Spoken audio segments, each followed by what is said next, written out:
What's going on, everybody? Boys and girls, yesterday was a tough one to take on the cheek, but we did, and we'll get through it. And we'll get through it with the support of the fans with this young team. It's a new era in Arsenal. It's going to be incremental. It's going to be something in the word of where I've always talked about Jurgen Klopp had an eighth place Liverpool team. Took him 4 years to get the Champions League done, and it took him 5 years to win the title. Arteta's just done 18 months, and so was Edu. And we're now starting to see the complexities of the kids. You know, 5 players were on that field that was under the age of 21 yesterday. And I did not like the fact that Arsenal fans booed those guys at the end of the game. It was soul crushing to see that these guys who had run their socks off, put everything on the pitch, and they're trying their hardest. You know, it's not their fault that 7 players were left out through injury, through COVID. And also Gabriel Martinelli, Saka, Tierney had to be taken off the pitch yesterday through various different reasons. Gabby and Saka had a few knocks. They were cramped up as well. They hadn't really played a full 90 minutes for a while. And Kieran Tierney, obviously, he's not going to make this week's game. So you're looking for a light at the end of the tunnel, but things are just capitulating, really. They're just getting worse, and they're pulling on all these different strings and resources. And now we're hearing that Kolasinac may not be going anywhere, that he might be staying. My issue with Kolasinac is you already have cover at left back in Tavares, so you really don't need him. You've got enough in the team. I mean, take for instance, we're having all this injury problems and focus and whatever, and you still got Maitland-Niles and Reece Nelson who you're not using. Callum Chambers was on the bench. He didn't even play yesterday. It should have been a Holding Chambers centre back.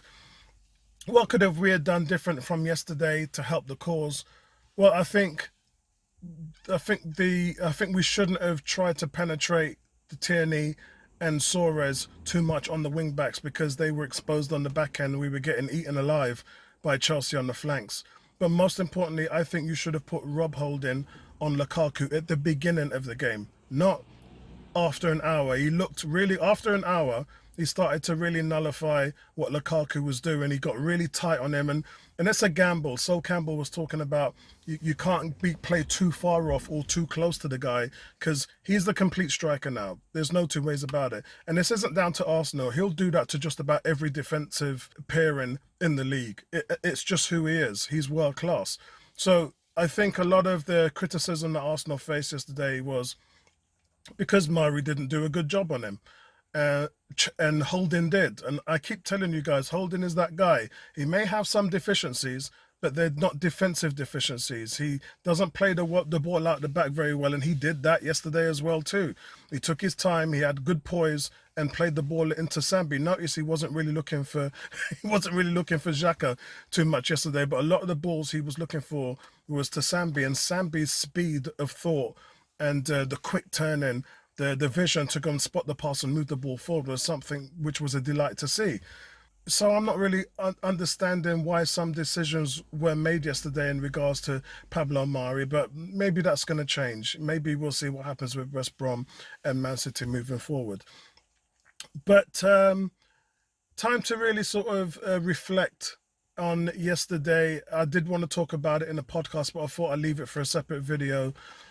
With my thoughts on the whole experience of the Emirates. I've been a season ticket holder for 13 years, and I just thought yesterday I'd give my thoughts, because I got there about 3 o'clock, about an hour and a half before the kickoff. I went to go and meet Nay, Tom, and Chloe at the Arsenal Supporters Club. And when I walked up to the stadium and was going to go across the main bridge to the tube station, it was one-way traffic all the way through. They would not even allow me to walk over the bridge. And remember, I'm double jabbed, so that's fine, but having had COVID pneumonia, I'm really wary of my surroundings at the moment. And with Chelsea in the preseason, we had some stuff that was put in place. And to my surprise yesterday, when I talked to the supervisors and the green team and the police yesterday, due to the fact that there was a lot of people that was getting turned away at the gates and all that stuff, yesterday there was no policy at all for COVID. And once I heard that, I was like, okay, so are you telling me that I'm going to a 50,000 super spreader event, because that's essentially what it was. There was no holds barred, no temperatures taken, no proof of COVID test needed, no proof of double vaccinated needed. It was a free for all. And quite frankly, I felt really uncomfortable. But I did want to say, if I'd have known all of that, I probably wouldn't have renewed my season ticket. That's just me being honest. That, with the fact of when you was inside the stadium, the prices of the beer, cider, and everything had gone up 20%. And not just that, but it was good to see I'm a big hot chocolate fan, and the hot chocolate used to be good. And the last few seasons, it's been horrible. And now I've noticed it's Galaxy chocolate they're using. So that's good for me. I have to put that one in there for all them non-tea drinkers like myself. But I think the most disappointing thing was the fan experience, having sitting down, watching the game live, and having to see near penalty misses and handballs in the box. But what I wanted to say in terms of a fan experience, I've been used to sitting down watching this on television and streaming a game live for you lot over the last 18 months. So I'm used to seeing everything as it happens. I'm used to getting all the lowdown and breakdowns on television. So I go back into the stadium where we have no indication that there's VAR being used or not. We got a handful of replays. One of them was when Saka had a shot and Mendy tipped it over the bar. And it's just a poor experience. Like your lack of information, your lack of understanding of what's going on, the lack of replays so you can actually see events over again to make your mind on what's really happening. You shouldn't have to go to the stadium and watch a game live and then go back home and watch a recording to find out what is actually going on, or to send messages to the Arsenal 101 group to actually find out what happened. You shouldn't need to do that. So in my opinion, the fan experience is poor. I get the prices, everything's going to go up, I get it, everything has gone up. But the whole non-compliance with COVID, forcing this super spreader event, I mean, there's going to be amples and amples and amples of cases of COVID after this. And none of the people that sat in my section were there. Like, there was 15, 20 people who I normally see in my section. None of them were there. The guys in front of me, the guys who sit to my left wasn't there. I had John and Liam, big shout out to you two. They were there on my right, but the rest of the people, again, wasn't there. All of the guys behind, Russ, Dan, Pete, big shout out to you guys. None of them were there. Everybody gone. Yeah, just not there. And so I was one of the few, me, Liam and John was one of the few that had come back. And quite frankly, if I'd have known that this was going to be the type of day that I was going for, I wouldn't have done it. I would have just stayed at home, watched it in the comfort of my own home, and taken myself out of that environment, which was not a COVID-free environment. It was, gladly for me, the guys sitting next to me, they were all fully vaccinated, but it was just a cesspool of COVID. I wasn't comfortable at all with it. And yeah, seriously got to think about what I want to do going forward. Obviously, I've committed to the season ticket, so I'm going to continue. I had my wipes, I had my hand sanitizers, I had my PPE glasses, I had my mask, I had everything going in there. But it just is something that I'm not comfortable, guys. A lot of you lot might be, but I'm not comfortable with that at all, considering what I've been through. And yeah, I'm probably going to have to sit down and rethink some of the things. I'm definitely not doing away games anyway, so I'm going to be doing watch-alongs for that. But quite a shocking experience considering what I'm used to. It wasn't good. I'm not going to lie. And the minimum ticket for yesterday's game was 85 quid to 127 quid for that kind of fan experience. I talked to an old guy sitting in front of me, and just looking around the stadium and looking around at half time when everyone's packed together in at the sardines, walking into the toilet 4 times to see if they were being sanitized or cleaned, and they weren't. So it just did not sit with me well at all. And to tap it all off, only 10% of the people that I saw outside the stadium, inside the stadium, were wearing masks. So everyone was just walking around like, no mask, nothing.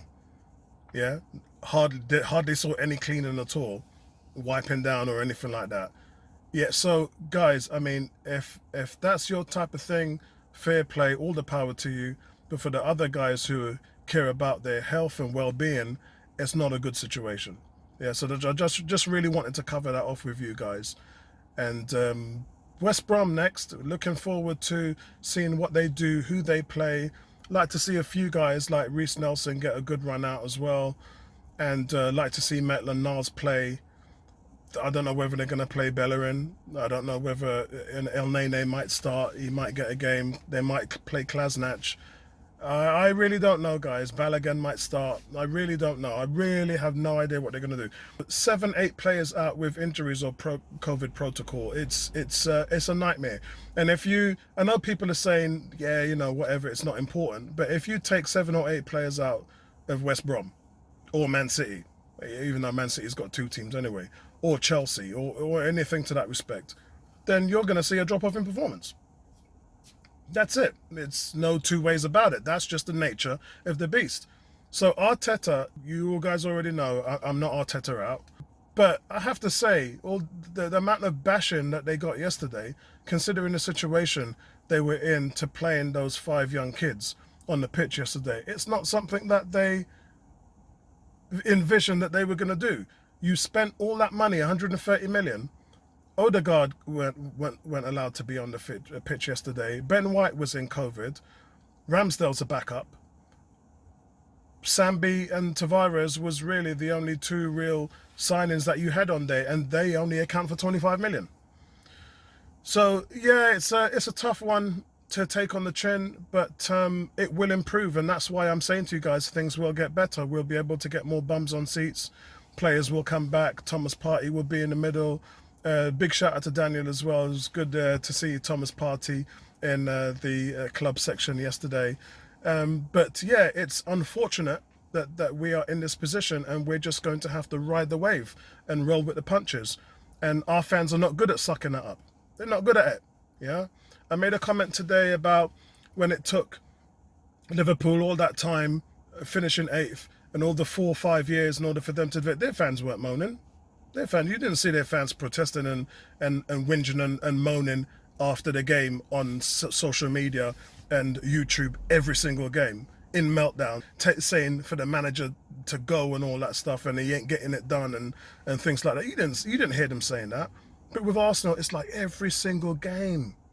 Every game, going back a year ago, even weeks after winning the FA Cup and Charity Shield, a couple of losses and a bad start to the season, manager out, manager out, manager out. It's just the same old dross you're listening to all the time. And guys were getting thrown out the stadium yesterday because of just ranting about Arteta out. There's a guy yesterday who for 15 minutes was just going on and on. In the end, they threw him out. And when you're watching a game and you're trying to cheer the team on and give them support, you don't want to hear that shit. That's not the type of stuff that you're looking to hear when the team needs support. The young players on the pitch need your support. They need the 12th man. And that's why I was so happy in the second half. When Arsenal went 2-0 down, you could see their heads start to drop. And the crowd just got into it. And you can see that the energy just infused those young legs to just start to run harder, challenge more, and put more grit into their game and have more fire in their belly. And that was a real delight to see. And that is the very definition of the word support. That's the very definition of it. Screaming to sack the manager and get rid of the players and all of that stuff, that's not what I call support. It isn't. And you guys know how I feel about Xhaka and all of that.